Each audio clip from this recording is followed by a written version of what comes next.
Bonjour. Alors comme vous le savez, j'ai reçu après de longues semaines d'attente, plus de 2 mois en fait, le numéro 25 de Warhammer 40 000 Conquest qui m'a permis d'avoir les 2 grappes manquantes pour faire le Dreadnought qui avait commencé avec le numéro 24. J'ai commencé à le peindre, de toute façon j'avais commencé à le faire ici et je me suis dit qu'il serait bon quand même de revenir avec vous là-dessus parce que bon bah comme vous le savez j'ai beaucoup de plaisir à peindre ces figurines. Le truc par contre c'est que autant je suis très satisfait de ce que j'ai fait sur les Space Marines, autant le travail de jus et compagnie que je fais dessus a quand même largement assombri les figurines et c'est plus vraiment le bleu Macrash Blue de départ. Et donc vous voyez donc le Macrash Blue c'est ça, et là avec la lumière qu'il y a ça va être difficile de vous montrer la différence, mais du coup j'ai passé des brossages à sec beaucoup plus en fait clair, un bleu beaucoup plus clair comme par exemple celui-ci, le F Blue, mais pas que. J'ai même failli carrément mettre du blanc pour la simple et bonne raison que en fait en passant ensuite des jus, ces couches qui sont beaucoup plus claires vont avoir la possibilité de se rapprocher du Macrash Blue, et puis de toute façon il fallait éclaircir un petit peu les pièces et je trouve que c'est pas trop mal. Ce n'est qu'un travail de départ, de base, hein. Et malheureusement avec la lumière qui est à côté je suis pas sûr que vous voyez grand chose. Attendez, c'est peut-être plus net là quand même, hein. Et je me suis pas contenté de passer donc du bleu, évidemment j'ai passé du noir, de la peinture acier, de la peinture dorée, etc. Tout ça en brossage à sec. Je tenais juste aussi à faire donc justement cette vidéo pour vous montrer aussi que j'ai fait une grosse erreur. C'est que j'ai utilisé des bombes de peinture sans les remuer visiblement suffisamment, ou alors c'est le temps qu'il faisait à ce moment-là qui a fait qu'il y avait plus de pigments qu'autre chose, mais le fait est que sur certaines pièces en fait la peinture était assez grossière, ça pulvérisait si vous voulez, ça crachotait en fait sur les pièces. Alors sur ces pièces là donc qui sont plutôt supposées être du métal, c'est pas super grave parce que bon faut vraiment avoir le nez dessus pour s'en apercevoir. Mais une fois que j'aurai fait le travail de patine, ça se verra, mais ça fera comme si le Dreadnought était fatigué, était ancien, voilà, avec de la peinture qui s'écaille ici et là. Donc je vais faire contre mauvaise fortune bon cœur, mais le fait est que je tenais à vous rappeler que donc effectivement il faut faire attention à ça, hein. Il faut pas utiliser les bombes sans les avoir secouées correctement avant, et c'est très important parce que sinon ça fout en l'air totalement votre travail. J'ai eu ce problème aussi sur les figurines Star Wars Légion, certaines de mes figurines Stormtrooper impeccables pour le blanc, et puis il y en a une, bon par contre c'était une horreur, déjà que les figurines sont pas belles, mais là c'était juste impensable. Heureusement j'ai pu rattraper ça avec un petit bain dans de l'alcool à brûler, alcool à ménager, et ça c'est allé, mais du coup le travail dessus, le coup de bombe dessus était perdu, il a fallu le refaire. Voilà, donc pensez à bien secouer vos bombes et ça se passera bien. En attendant, donc voilà ce que ça donne pour l'instant. Et c'est vrai que j'avais pas compris qu'en fait là-dessous il y avait carrément des détails avec donc le sarcophage là. Donc, visiblement donc c'est la dépouille d'un Space Marine valeureux qui est dedans, et en fait c'est littéralement depuis son cercueil qu'il pilote ce Dreadnought. Et même à l'intérieur ici vous avez des détails que j'avais bien noté, mais je savais pas trop à quoi ça correspondait. Donc voilà où j'en suis pour l'instant. Donc je vais continuer et je vais vous montrer ce que ça donne une fois monté. Je l'avais déjà montré, mais autant revenir dessus. Donc là avec le numéro 24 c'était vraiment le montage de base, voilà, et avec le numéro 25 plutôt la peinture. Donc comme je l'ai déjà dit, Je ne vais certainement pas suivre exactement le même schéma de peinture. Même si effectivement là c'est tentant de laisser tel quel, mais on pourrait peut-être faire l'icône du Mechanicus histoire de voilà, mais bon, on va bien voir, et par contre bah du coup on voit bien qu'il y a quand même des décalcos là-dessus. Ça, je vais pas faire ça à main levée, donc il sera question de nouveau d'utilisation un petit peu de décalco.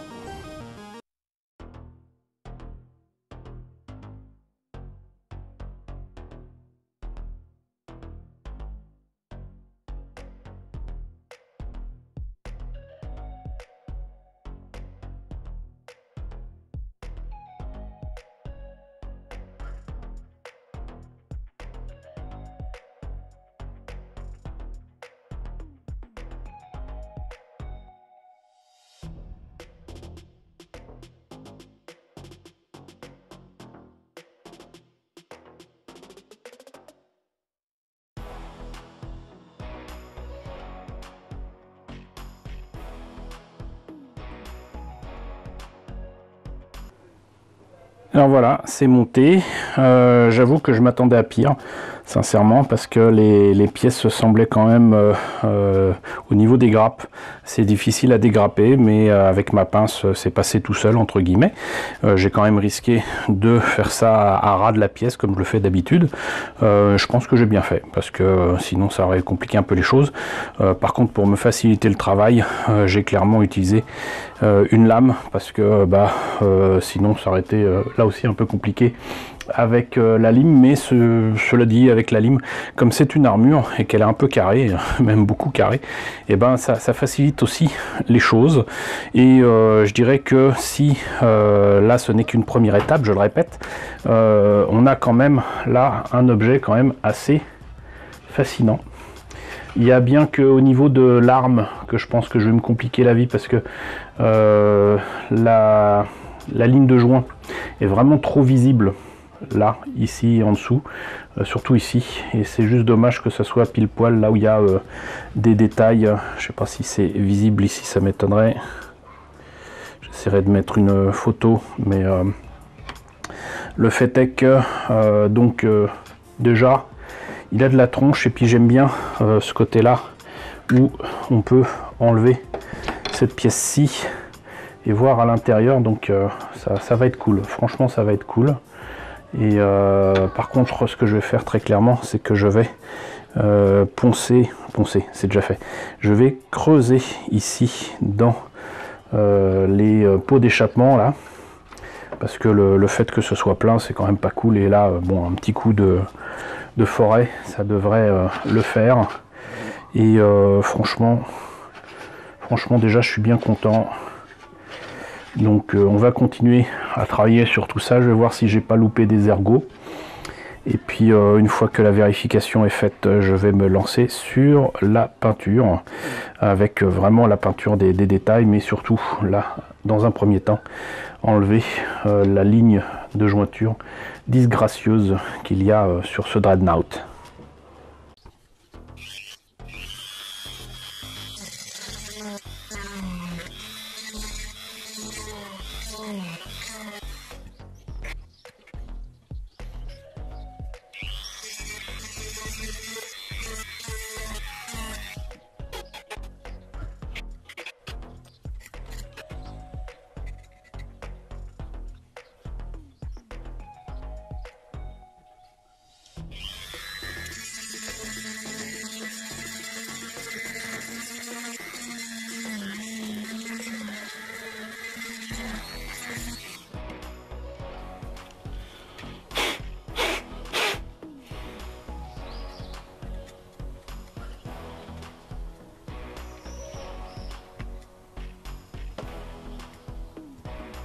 Voilà.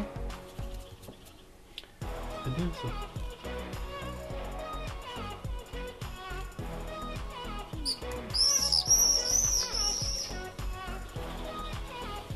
Très bien.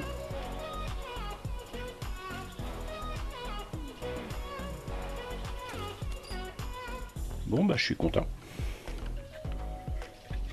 Je suis très content. Alors vous l'avez vu, j'y suis carrément allé à la Dremel. J'aime pas trop ça parce que j'ai toutes les chances de faire fondre les pièces plastiques et de trembler, de faire un trou là où il faut pas. Par contre, je suis quand même assez content du résultat parce qu'au départ, je pensais utiliser carrément, vous savez, les petites perles là, qui servent à faire des pixel art. Et j'ai ça depuis des années. J'avais acheté ça en fait au début pour faire des câbles de méca, notamment les câbles qu'on voit sur des à-coups. Et en fait, après j'ai jeté mon dévolu sur ce que je vous ai montré il n'y a pas très longtemps, à savoir donc des espèces de connexions pour câbles électriques, je pense. Et j'ai coupé ça comme j'ai pu avec une pince coupante. C'était pas très joli, mais ça aurait pu être efficace. Donc ça aurait été pas mal. Ensuite, je me suis dit, tiens, pourquoi pas utiliser des œillets, mais j'en ai pas trouvé de suffisamment petits. Par contre, j'ai trouvé la taille idéale pour l'arme qu'il y a dans le bras avec les doigts, là. Alors, à l'intérieur, normalement, il y a un truc hexagonal. Je suis pas sûr que ce soit un canon, mais c'est pas grave. C'est pas grave, parce que là, de toute façon, vous avez visiblement un lance-flamme. Là, je me suis décidé sur le fait qu'il y avait un trou. Et voilà, j'ai mis un œillet. Et vous voyez que ça rend pas mal du tout. Mais trouver aussi petit que ça, pour l'instant, j'avais pas. Je l'ai quelque part, mais là, je l'avais pas. Et je me suis rappelé de mes fameux morceaux de briquet. Hein, et à un moment, j'étais même tenté de carrément remplacer avec donc ces pièces cuivrées ici. Ça aurait pu être pas mal, mais j'aurais été obligé de faire des trous autour comme sur la pièce originale. Je pouvais éventuellement aussi utiliser donc les bagues des briquets pour mettre sur les cheminées là, mais ça aurait fait bizarre. Et il y avait ça, voilà. Donc ces trucs là, voilà. En plus il y a un truc qui est sympa, c'est que je sais pas si ça se verra à la caméra, c'est que vous avez des petits détails. Une indentation, je sais pas si ça se dit comme ça, dessus, et je trouve ça pas mal, mais par contre il me fallait un trou beaucoup plus gros. Et j'ai essayé de le faire avec une lame, j'ai essayé de le faire avec ma Dremel manuelle, on va dire, et ça n'allait pas. C'était trop petit ou c'était en cône, donc j'y suis allé carrément à la Dremel, désolé. Le soleil décide de revenir d'un coup. Et donc du coup, moi je trouve que ça rend pas mal du tout. Voilà, je vais peut-être essayer de zoomer pour vous donner le résultat. Alors le truc c'est que par contre du coup, là c'est parfait. Parce que le trou fait entrer la pièce en métal sans même avoir à la coller, ça tient. Là par contre ça a dépassé un tout petit peu.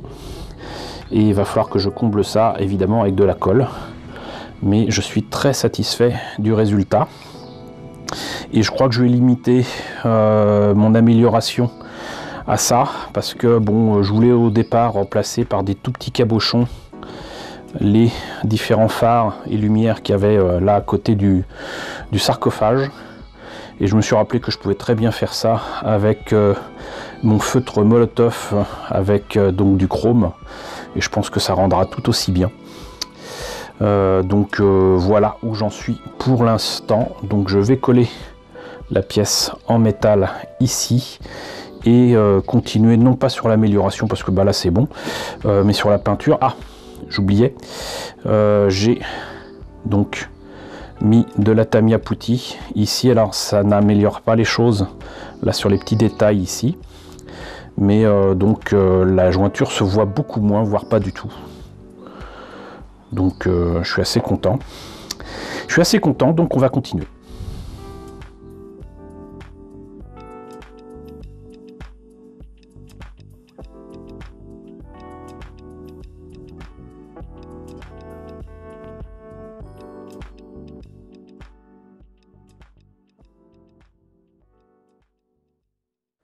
Alors voilà, j'ai posé les décalcos. Merci encore à Tim qui m'a envoyé l'année dernière, je crois bien, les décalcos neufs qui me faisaient défaut. J'en ai quelques-uns, mais franchement, ils ont mal vécu, visiblement.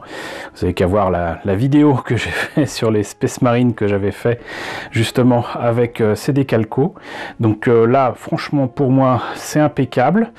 J'ai pris sur moi de ne pas continuer le travail de patine pour éviter de mettre des décalcos sur une surface trop retravaillée au niveau des couleurs, on va dire. Donc pour moi là c'est bon. Je vais attendre bien évidemment que cela sèche. J'ai posé les décalcos sur une surface que j'ai traitée d'abord avec un vernis brillant, ce qui a largement amélioré l'adhérence, on va dire, des décalcos. Et j'ai mis un petit peu de solvant, voilà, de microsol, pour épouser les formes légèrement arrondies que l'on voit sur les épaules et sur les genoux. Maintenant que c'est fait, et une fois que ça sera sec, je vais déjà protéger tout ça de nouveau, éventuellement avec un petit coup de vernis brillant. Je vais travailler encore quelques détails avec du brossage à sec ici et là, et une fois que ça sera terminé, et ben je pense que je vais sceller tout ça avec de nouveau du vernis, mais cette fois-ci mat, en espérant que le vernis mat de Mr. Hobby ou de Tamiya en bombe passe correctement et ne fasse pas de vilain effet peau d'orange, on va dire. Voilà. Il faut que je fasse aussi le socle, mais en attendant, donc c'est quasi terminé là, donc je vous retrouve dans quelques secondes, en tout cas pour vous montrer le résultat final là. Alors voilà, j'estime que j'en ai terminé. Voilà, donc pas vraiment de mauvaise surprise pour les décalcos, puisque ils étaient neufs. Peut-être un tout petit peu de surprise pour le vernis, parce qu'en fait ça a effectivement fait un tout petit peu de peau d'orange, encore plus que il n'y en avait avec la peinture de base. Donc je pense qu'en fait il y a une réaction allergique entre guillemets entre différentes marques de peinture, c'est tout à fait possible. Que vous dire sur ce Dreadnought? Alors déjà, d'une part, je suis très content du résultat. Alors après coup, je me suis rendu compte qu'il y avait des choses qui n'allaient pas, des creux, des trous là où je les avais pas repérés.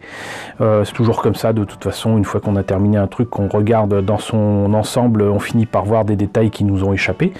Voilà. Sinon, en voyant plusieurs illustrations sur le net, j'ai pu me rendre compte que mon choix de garder les détails sur les jambes, là vous avez des jointures en fait entre deux pièces qui sont extrêmement visibles. Moi je pensais que c'était fait exprès, visiblement ce n'est pas le cas. C'est pas grave, moi j'aime bien, je trouve ça même d'ailleurs beaucoup plus logique, et je trouve que ça passe nettement mieux, et je trouve ça assez sympa comme ça. Donc tant pis pour moi, j'ai choisi cette option là, et puis c'est tout. De toute façon vous verrez par vous-même qu'il y a énormément de versions différentes de ce Dreadnought sur le net. D'ailleurs je me suis laissé dire que il y avait quand même des sacrées différences entre ce qui est vendu dans le commerce autour donc de ce mecha.